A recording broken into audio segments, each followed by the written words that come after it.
আওয়ামী লীগের যে নেতাকর্মীরা কোটি কোটি টাকা সম্পদ করছে, নিজাম আজারী তার যে কোটি কোটি টাকার সম্পদ, একটা বাড়ি, সে বাড়ি কত কোটি টাকা দিয়ে যে তৈরি করছে তার হিসাব নাই। তার বাড়িটা পুরাই দিয়েছে, এখনো বাড়ির ভিতরে কিচ্ছু নাই, শুধু ছাই আর ছাই।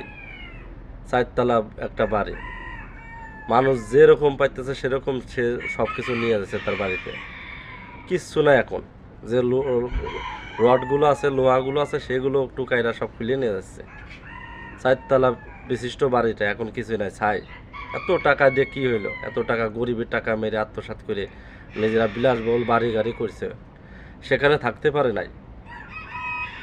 তাই এইসব টাকার কোনো মানে হয় না, এসব গরিবের টাকা মারার কোনো মানে হয় না। তা এখন যারাই দলে আসবেন, ভাইবে চিন্তে দলে আসবেন। যারাই দেশ চালাবেন, ভাইবে চিন্তে চালাবেন, যে এখন এদের যে